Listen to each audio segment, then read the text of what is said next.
বানিয়েছেন, জোরে বলেন কে? আরো জোরে বলতে হবে কে? আল্লাহ তাআলা বলছেন আলা লাহুল খালকু ওয়াল আমর। আল্লাহ বলেন সৃষ্টি যার, আইন চলবে তার। সুবহানাল্লাহ।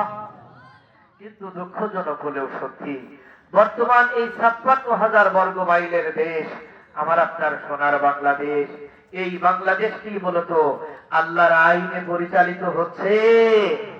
জোরে বলেন হচ্ছে? হচ্ছে না। ভাইরা আমার, এই জমিন যেহেতু আল্লাহ, সুতরাং এই জমিনে হুকুম চলার কথা ছিল আল্লাহর। কিন্তু আজকে আল্লাহর জমিনে আল্লাহর হুকুম না থাকার কারণে আজকে সমাজের মধ্যে বিশৃঙ্খলা আছে কি নাই?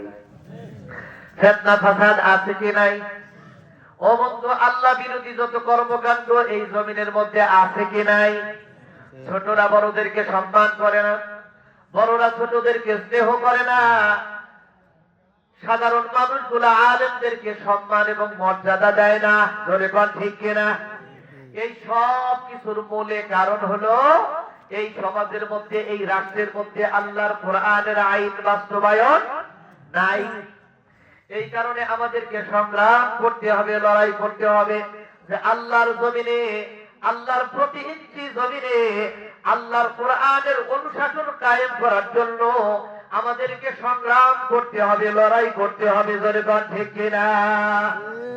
ভাইরা আমার, শুধু নামাজ পড়লাম, রোজা করলাম, হজ করলাম, যাকাত দিলাম, জিকির আজকার করলাম, দান সদকা করলাম, এর মধ্যে সীমাবদ্ধ থাকলেই সত্যিকার অর্থে এই মুসলিম উম্মাহের নাজাত মিলবে না। আমরা যদি তামাম বিশ্বের মুসলিম উম্মাহের নাজাত আমরা যদি দিতে চাই, তাহলে আল্লাহর কোরআনের আইন আল্লাহর জমিনের মধ্যে বাস্তবায়ন করা লাগবে। ঠিক কিনা?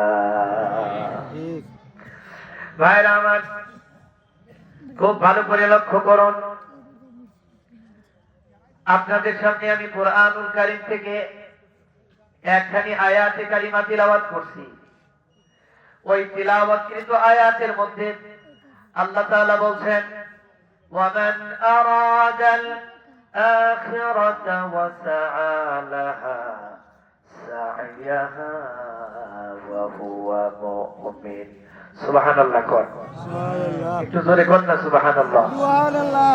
আল্লাহর কোরআন পড়লেও সওয়াব, শুনলেও সওয়াব। সন্দেহ আছে কোন? জোরে বলেন, সন্দেহ আছে?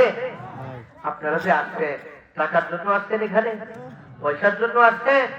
আমার দেশের পুলিশ আপনাকে লাঠিচার্জ করে এই মাহফিলে ঢুকাইয়া দিছে? আসছেন একমাত্র আমার আপনার রব আল্লাহ জাল্লা শাআনুহুকে একটু খুশি করার জন্য। আওয়াজ দিয়ে বল ঠিক ঠিক নয়? ভাইরা আমার, আমরা জাগতিক কোন আশায় এই প্রোগ্রামে আমরা উপস্থিত হইনি।